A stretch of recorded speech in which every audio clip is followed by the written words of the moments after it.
조금씩 부동산 시장에 온기가 돌고 좋은 입지를 중심으로 계속 신고가가 찍히고 있습니다. 그래서 이렇게 부동산 온기가 열기로 퍼진다든지 서울 수도권까지 번지게 되면 가장 먼저 들어올 수 있는 규제가 바로 대출 규제입니다. 이러한 대출 규제가 적극적으로 들어오기 전에 내가 입지력이 되어 있고 대출 활용 능력이 어느 정도 되어 있다라는 분들은 스트레스 DSR 3단계가 도입되기 전에 움직이시는 게 좋을 것 같고요.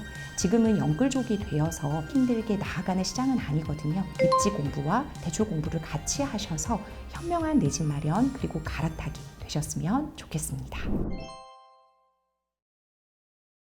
주택담보대출은 사실은 우리가 종류를 크게 정책자금 대출과 그리고 은행재원 대출로 나눠볼 수가 있거든요. 초반부에 제가 디딤돌 대출에 대해서도 설명을 드렸듯이 연봉이 조금 낮다 그리고 부채가 어느 정도 있다라고 하시는 분들은 DSR을 보지 않고 DTI 즉 이자 상환 능력만 계산하는 정책성 자금 대출이 확실히 유리합니다. 금리도 싸고요. 그래서 내가 처음으로 내 집 마련을 할 때는 정책성 자금 대출부터 알아보시는 게 유리한 게 맞는데요. 근데 문제는 이 디딤돌 대출이나 신생아 특례 그리고 보금자리론을 받으시고 집을 마련하시면 추가 매수 금지 약정서를 씁니다. 즉 그것은 무엇이냐? 내가 이 집에 살고 있는 동안은 추가 투자를 못 이어간다라는 말입니다. 그래서 내가 투자자 포지션으로 내 집 마련을 하고 추가 투자를 이어갈 거다라고 하면 처음 내 집 마련할 때부터 정책성 자금 대출보다는 은행 재원 대출을 알아보시면서 추가 투자를 이어가시면 되고요. 일단은 내 집 마련을 좀 그래도 은행 재원 대출보다는 저금리로 가져가겠다라고 하시는 분들은 정책성 자금 대출부터 꼼꼼히 살펴보시면 보금자리론 같은 경우에는 3%대로 금리도 낮아졌고요. 그리고 실거주 의무가 없어요, 여전히. 그래서 전월세 세팅도 가능한 여러 가지 방법들이 있고 그러한 구체적인 방법들은 제가 책에 실어놨으니까요. 여러분들 보시고 응용하셨으면 좋겠고요. 그리고 은행 재원 대출에 있어서도 내가 무주택자 기준에서 또 1주택자 기준에서 다주택자 기준에서 다 전략이 달라집니다.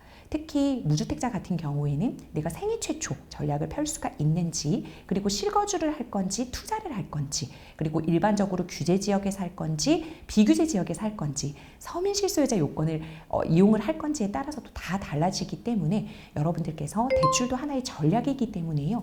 한번 책을 통해서 어떠한 전략을 펼 수 있는지를 보시고 공부한 후에 본인 가정 상황에 맞는 대출을 활용하시는 것이 좋겠다 이렇게 말씀드리고 싶습니다. 지금 이제 한국은행 기준금리가 인하가 되었기 때문에 내 대출금리 즉 변동금리가 내려올 거예요. 그렇다고 해서 내가 바로 변동금리 대출을 이용하는 것보다 고정금리도 한번 비교를 해보는 게 좋은 게요. 우리가 스트레스 DSR이라는 개념을 조금만 설명을 드리면 이 스트레스 DSR은 변동형 대출에 대해서 그 스트레스 DSR 즉 가상금리를 도입해서 대출 한도를 낮추는 거거든요.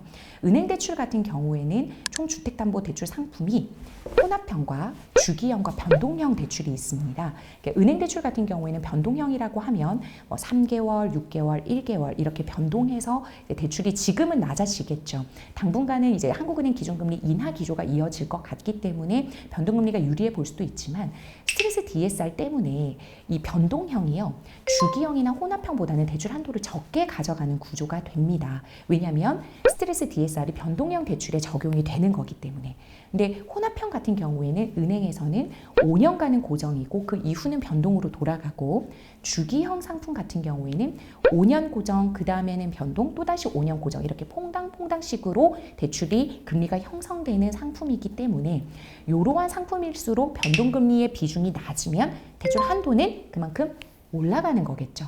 그래서 내가 은행 재원 대출을 받아야 되는데 대출 한도를 많이 가져가야 된다라고 하면 고정형 대출도 한번 생각해 보시는 즉 혼합형과 주기형이 대출 한도가 확실히 변동형보다는 많이 나올 거거든요. 그래서 내 가정 상황이 대출 한도를 많이 가져가야 돼라고 하면 변동형 금리와 그렇게 크게 차이가 나지 않는다면 고정형 대출도 한번 비교를 해보시는 게 좋고 지금은 은행에서 이 고정형 상품에 대한 메리트를 주고 있어요. 즉 변동형 대출보다 오히려 고정형 금리가 더 싼 경우도 많거든요. 그래서 비교를 해보셔서 내가 한도 면에서도 그리고 금리 면에서도 유리하게 가져갈 것 같으면 이 변동형, 주기형, 혼합형을 골고루 잘 상품을 비교해 보시면서 판단을 해보시는 게 좋을 것 같습니다. 생애 최초 후순위 주담대를 이용하실 수 있는 생애 최초 무주택자라면은요, 바로 한 번에 강남에 입성할 수 있는 방법이 있습니다. 그 이유가 뭐냐면 무주택자 같은 경우는 일반적으로 지금 이제 대출 규제에 맞춰서 설명을 드리면 LTV 50%까지 DSR 범위 내에서, 즉 규제 지역에서 내가 주택을 구매하는데 30억짜리 시세의 아파트를 구매를 한다. 그러면 내가 소득 증빙만 되면 그게 DSR을 통과하는 거잖아요. 그러면 LTV 50%, 즉 15억까지도 대출이 나옵니다. 그러면 부부 합산 연봉 한 2억 원 정도 되면 이제 이 15억까지도 대출이 이제 나올 수 있는 구조인데, 생애 최초가 더 좋은 게 뭐냐면 전세 끼고도요. 전세 보증금 뒤로 LTV 80%까지 최대 6억 원의 대출이 나오는 겁니다. 그러면 방금과 같은 상황에서 30억 아파트의 80%가 24억이죠, 여러분. 그럼 여기에 만약에 15억의 전세가 끼어 있다고 해봅시다. 그러면 24억에서 15억을 빼면 9억 원이죠. 그러면 아까 생애 최초 최대 대출 금액이 6억 원이라고 했으니까 이 연봉이 한 1억 2천, 1억 5천 정도만 돼도 부부 합산 연봉으로요. 이 6억 원까지는 나오거든요. 그러면 15억 전세를 끼고도 뒤로 후순위 주택담보대출로 6억 원이 더 대출이 나오는 겁니다. 그러면 내 돈 9억 원 정도로도 그 30억짜리 아파트를 갭 투자를 할 수가 있는 거죠. 원래라면 이 갭 투자, 전세 끼고 사는 방식은 15억의 현금이 있어야 되죠. 왜냐하면 전세 보증금이 15억이고 뒤로 원래 현금인 15억이 있어야 그 아파트를 갭 투자를 할 수가 있는데, 생애 최초만큼은 LTV 80% 최대 6억 원까지 대출이 가능하기 때문에 15억까지도 필요 없고 내 돈 9억에서 10억 정도가 있으면 갭 투자가 가능한 구조입니다.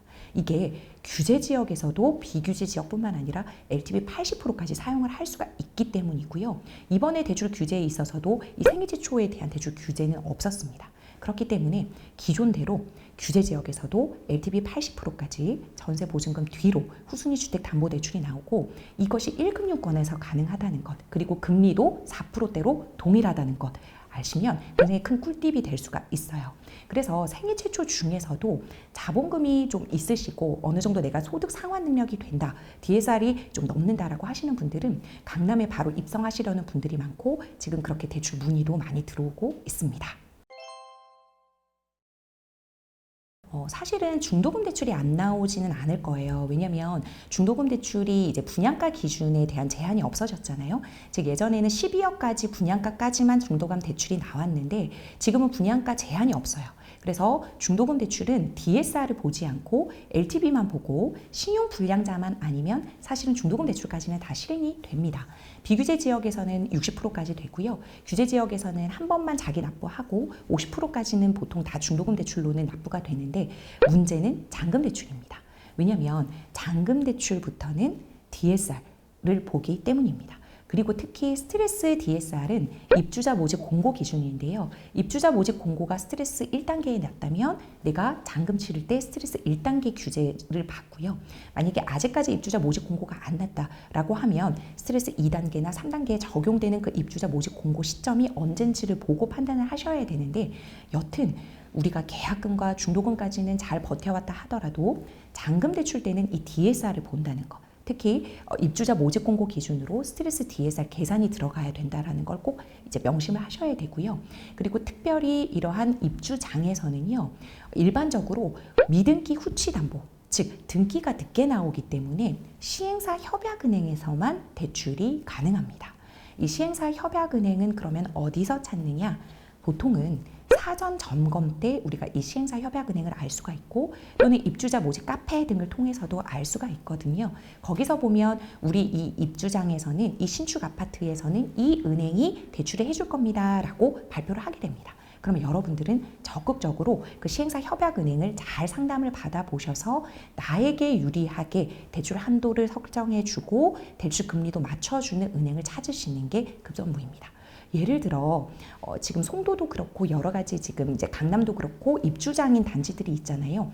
그런 이제 단지들을 보면 시행사 협약은행들이 분양가 기준에 했을 때 100%, 150%까지도 풀어서 들어오는 곳도 있고, 또 이금융 같은 경우에는 DSR을 50% 내로 국한시키는 것이 아니라 100%, 150%, 200%까지도 열고 들어와요. 지금 올림픽파크 포레온 같은 경우에도 이금융권 같은 경우에는 그렇게 DSR을 열고 이제 사실은 이제 50%에 갇히는 것이 아니라 더 많이 예외적으로 열어주는 그러한 이제 은행들이 들어왔거든요. 그래서 내가 이제 1금융권 내 주거래 은행에 이제 너무 고정되지 마시고 시행사 협약은행을 골고루 잘 상담을 받아보시면 금리가 좋고 한도가 좋은 곳은 금방 소진돼서 마감되거든요, 여러분. 그래서 사전 점검 때 나한테 대출을 잘해주는 상담사와 은행을 잘 만나셔라, 이렇게 이제 상담을 드리고 싶습니다. 여러분, 지금 이제 조금씩 부동산 시장에 온기가 돌고, 그리고 이제 강남 3구와 용산 좋은 입지를 중심으로 계속 신고가가 찍히고 있습니다. 그래서 이렇게 부동산 온기가 열기로 퍼진다든지 또는 이것이 마용성이라든지 서울 수도권까지 번지게 되면 가장 먼저 들어올 수 있는 규제가 바로 대출 규제입니다. 왜냐하면 이것이 국회의원들의 모든 동의를 받아야 되는 세금과 같은 문제도 아니고요. 부동산 시장의 수요를 억제시킬 수 있는 단기간에 효과를 볼 수 있는 정책이기 때문인데요. 이러한 대출 규제가 적극적으로 들어오기 전에 여러분들 중에 내가 입지력이 되어 있고 대출 활용 능력이 어느 정도 되어 있다라는 분들은 스트레스 DSR 3단계가 도입되기 전에 움직이시는 게 좋을 것 같고요. 아직 내가 준비가 안 됐다라고 하시는 분들은 풀패계의 상급지로 가는 대출력, 정말 그 책에 제가 어떠한 방법으로 대출로 이제 활용을 하셔서 내 집 마련을 하면 좋은지를 방법을 알려드렸으니까요. 방법을 먼저 보시고 전략을 세우셔서 현명한 대출력을 이용하시는 것을 적극적으로 추천을 드립니다. 지금은 영끌족이 되어서 힘들게 나아가는 시장은 아니거든요. 그래서 여러분들께서 입지 공부와 대출 공부를 같이 하셔서 현명한 내 집 마련 그리고 갈아타기 되셨으면 좋겠습니다.